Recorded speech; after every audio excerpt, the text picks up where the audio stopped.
This is Optimal Health Daily, episode 1033, The Akrasia Effect and the Fear of Gaining Fat, Part 1, by Matt McLeod of mattmcleod.org, and I'm Dr. Neil.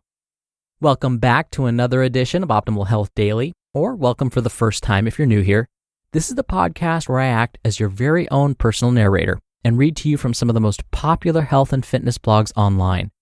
Now, today's post is a bit on the longer side, so like I normally do, I'll read the first half today and then finish it up for you tomorrow. And so let's jump right in and hear part 1 of today's post as we optimize your life. The Akrasia Effect and the Fear of Gaining Fat, Part 1, by Matt McLeod of mattmcleod.org. If you've taken any behavioral psychology class at a college level, you likely have heard of the Marshmallow Experiment. To quickly summarize for those who aren't familiar, the Marshmallow Experiment was a series of studies conducted by a Stanford professor named Walter Mischel back in the 1960s.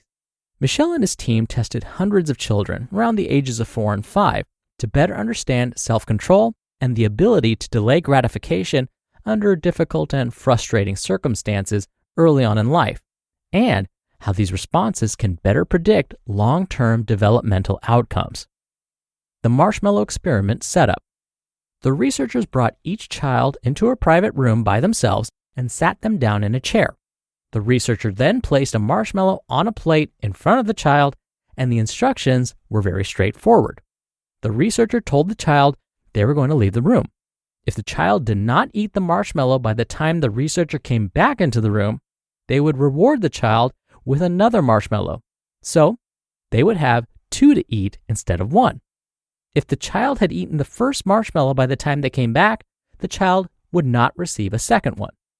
The results were hilarious, interesting, and definitely adorable to say the least. Some of the kids plopped the marshmallow into their mouth as soon as the researcher left the room, while others stared, squirmed, and painfully resisted the temptation of the delicious, fluffy sugar puff. For the kids who successfully restrained themselves from eating the first marshmallow, they were joyfully rewarded the second treat once the researcher came back inside, and then they were able to devour both at the same time. What was most interesting about these studies was not the fact that these kids were successful in delaying their gratification, but rather the results of the follow-up studies that were produced after observing the same children over a 40-year period, which showed the following.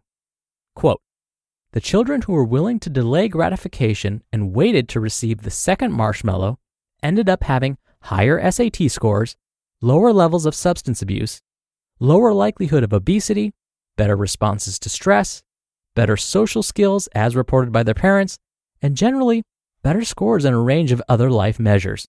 End quote. The kids who were successful in the Marshmallow Experiment performed better in just about every other way compared to the kids who failed the experiment. The Akrasia Effect of the Marshmallow Experiment. So, what was the issue with the kids who failed the experiment? If you asked the famous ancient Greek philosophers like Socrates or Aristotle this same question after watching the video of the experiment, they would likely describe the children's behavior with a term they coined, akrasia. I first heard this term from James Clear, who describes akrasia as, quote, "the state of acting against your better judgment.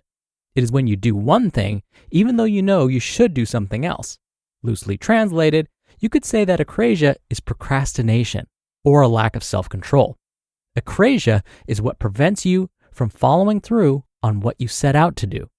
End quote. Does this sound familiar? Yeah, same here. Basically, a daily struggle.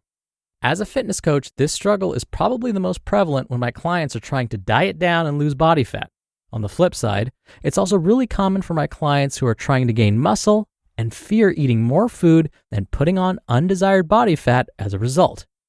As I mentioned before, gaining muscle requires being in a calorie surplus by eating more calories than you are burning. This also means your chances of putting on body fat are higher because those extra calories can't all be shuttled directly into building muscle, unfortunately. Not only my clients, but many others struggle with this form of akrasia because they know they need to eat more to build more muscle, but there's a mental block holding them back. Think about this. You've reached your goal of becoming relatively lean and you're at a body fat percentage you're comfortable with that you're ready to start bulking. Or you're just a common hard gainer who struggles putting on muscle and weight. You're motivated as heck to lift heavy weights and finally pack on that quality muscle mass you see amongst your favorite fitness role models. You bought tons of clean, bulking foods at the grocery store because you're going to do it the right way. Lean bulk, baby. Heck, you might even get crazy and go on the seafood diet. If you see food, you're going to eat it. More food equals more gains, right? So the first week goes by.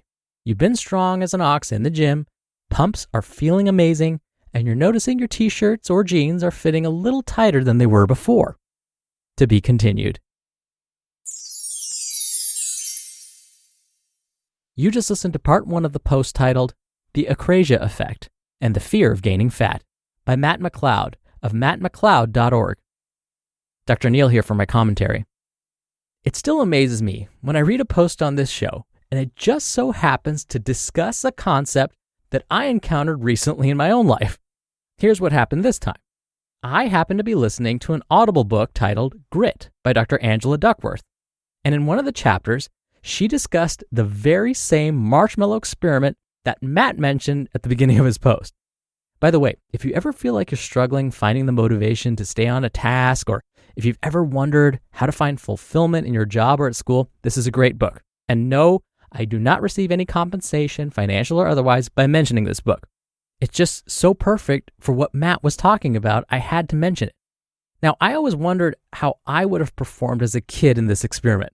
Would I have been able to sit and stare at that marshmallow without eating it, given the promise of a reward of 2 marshmallows at the end? Or would I have succumbed to the Akrasia effect and eaten it right away? Well, here's the thing. It doesn't really matter at this point. Why not? Well, that's because whether or not you're susceptible to the Akrasia effect at this moment doesn't mean that this is how it has to be. This is not your fate. You won't always succumb to the Akrasia effect. Procrastination and self-control are habits, and like most habits, they can be changed or undone. You may think, I was a born procrastinator, or I was born without self-control, so these things will never change. First, I hope you heard how ridiculous both of those statements were. Second, procrastination and self-control are behaviors. Therefore, you can change them. And in fact, there are situations where you never procrastinate. There are situations in your life right now where you are in complete control. So we just need to figure out how to apply that to other situations. But we'll discuss that more on tomorrow's show. All right, that's it for today. I hope you have a wonderful Tuesday. Thank you, as always, for listening. Thank you for sharing this show with someone. I'll be back here tomorrow to finish up this post, so I'll see you there where your optimal life awaits.